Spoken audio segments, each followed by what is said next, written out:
Kamu yang tengok anak bulan puasa wajib. Kalau tak tengok tak wajib. Oh, kita tak tengok kan? Oh, tak wajib lah puasa. Itu fahaman anti hadis. Subhanallah. Jadi, ikhwan yang dimuliakan Allah Subhanahu wa taala, ada sedikit catatan kaki berkait dengan anti hadis ini.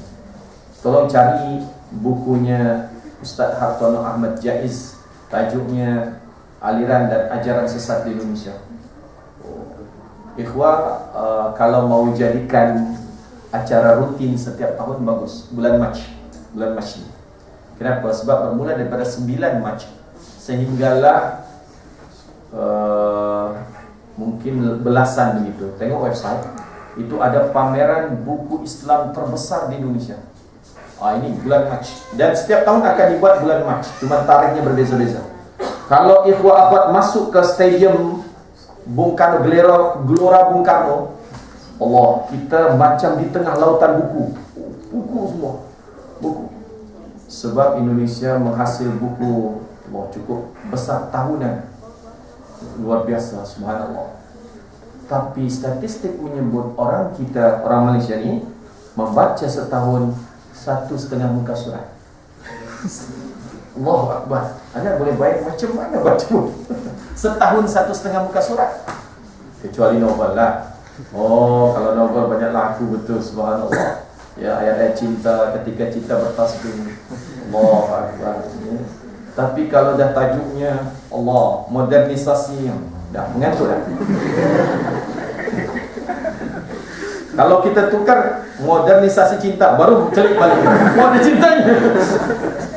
Jangan ada cinta aku. Gitu kan. Jadi ikhwan yang dimuliakan Allah Subhanahu wa taala, Allahu Akbar. Ya, inilah dia kekurangan. Padahal wajib pertama apa? Iqra, gitu kan. Boleh je datang ke Jakarta setiap tahun bulan Mac. Nak kumpulkan di antaranya kitab tu, buku tu. Apa tadi?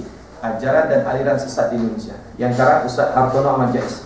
Yang disenaraikan pertama adalah anti hadis. Dan dia sudah wujud di Indonesia sejak tahun 80-an. Berawal dari ustaz-ustaz yang mengajar di surau-surau, di pejabat kerajaan, di pejabat swasta dan sebagainya. Dan lastly, kumpulan pengajian ini akan beramal seperti tadi. Kalau solat tak pakai adhan, iqamat. Lalu kemudian solatnya dah mulai diringkas 2 rakaat, pagi petang. Kemudian lastly dia tak puasa Ramadan. Jumaat pun tak solat. Ada seorang ustaz yang disebut nama direct oleh ustaz penulis tu, namanya Ustaz Luqman Saad. Dia asalnya daripada Sumatera Barat, orang Minang. Orang Seremban lah, Negeri Sembilan. Kan Minang. Tapi tak ada kena mengenai dengan yang hidup ataupun yang mati ya. Ini nama ustaz tu yang disebut oleh Ustaz Ahmad Zaid, mengikut kajian beliau. Ternyata ustaz ni awalnya dia berceramah, kemudian maisyahnya caranya dia buat syarikat printing, percetakan. Dia dicetak dengan tangan, manual.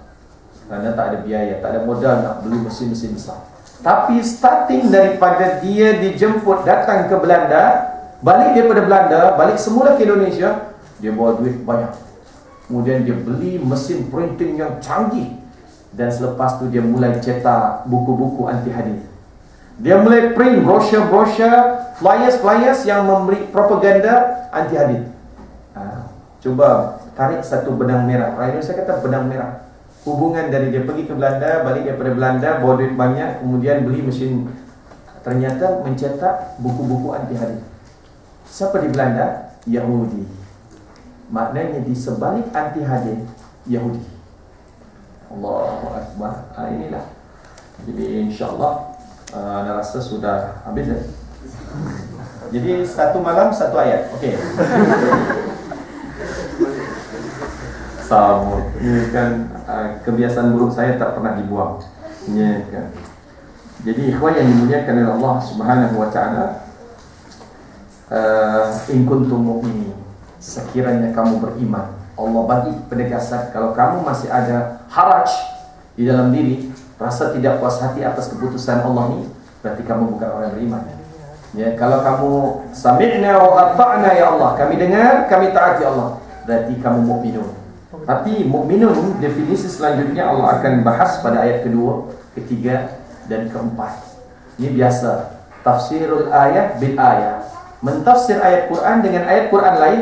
Ini menurut Ibn Taymiyah adalah peringkat tafsir yang paling tinggi. Peringkat tafsir yang paling tinggi kalaulah ayat ditafsirkan dengan ayat lain. Oh, hebat. Contoh lain apa? Contohnya, ihdinas siratal mustaqim. Tunjukkanlah kami Allah jalan yang lurus. Mohon maaf, sebelum masuk ni ada 4 minit lagi kan? Ya sudah. Baru-baru ini 2 hari yang lalu datang Dr. Abdurrahman Yusuf Jamal. Siapa beliau? Beliau adalah pengarah Darul Quran wal Hadith di Gaza. Jadi Darul Quran wal Hadith di Gaza bekerjasama, collaborate dengan Kementerian Wakaf dan Urusan Agama. Menterinya adalah Dr. Saleh Ar-Raghib. Nah, alhamdulillah kami jumpa beliau di kementerian beliau. Jadi kementerian ini, Kementerian Wakaf dan Urusan Agama bekerjasama dengan Darul Quran wal Hadith untuk mengadakan ma'had tahfiz di Gaza yang jumlahnya ada yang menyebut sampai 600 ma'had tahfiz di Gaza. Dan sudah menghasilkan 18.000 penghafal Quran 30 juz di kalangan anak muda Gaza.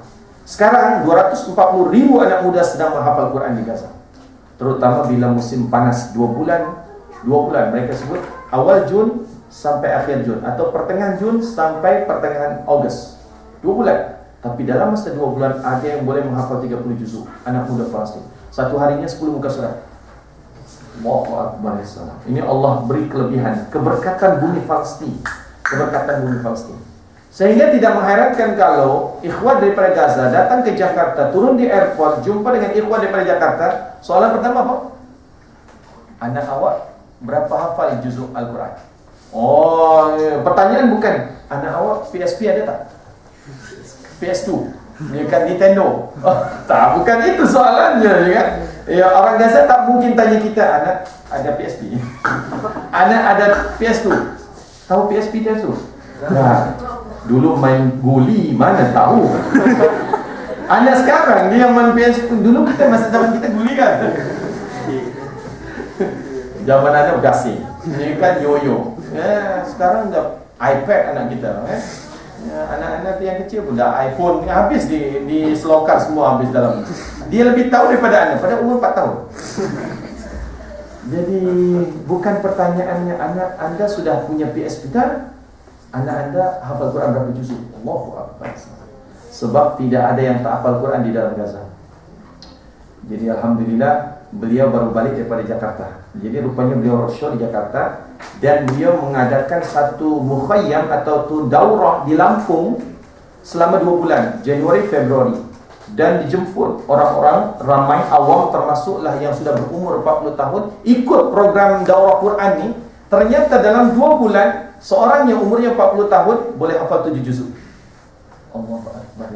Berkat metod yang dibawa daripada Gaza, cara menghafal Quran yang dibawa oleh Syekh Abdurrahman Yusuf Jamal ni ke Lampung. Orang Lampung ikut daurah tu. Lepas tu dalam 2 bulan umur dah 40 tahun. Ya Allah, rupanya boleh hafal 7 juz. Subhanallah. Jadi ikhwan yang dimuliakan oleh Allah Subhanahu wa taala. Ya, kembali kepada perbincangan kita. Jadi ini disebutkan oleh Allah Subhanahu wa taala, in kuntum mu'minin.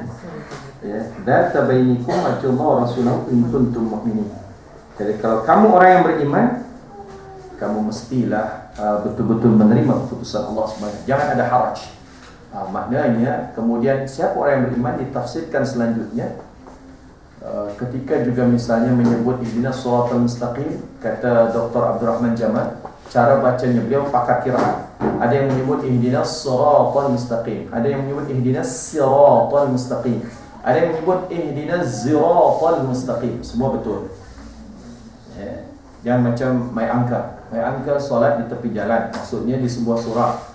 Bila imamnya baca wadduha wal laili idza saja, balik kereta tak betul imam baca. Bahkan imamnya tak betul. Mai angkat ilmunya tak sampai. Kan itu memang ada cara membaca begitu. Jadi ternyata dalam bacaan Al-Fatihah saja, kalau dibaca mengikut qiraat yang ada berbeza-beza. Ada yang baca bukan shad tapi sin. Ihdinas siratal mustaqim. Ada yang guna ihdinas siratal mustaqim.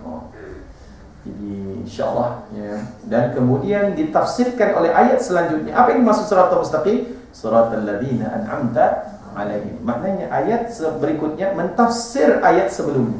Ini yang disebut tafsirul ayat bil ayat, dan ini yang disebut dengan tafsir bil ma'thur. Dia peringkat tafsir yang paling tinggi insyaallah.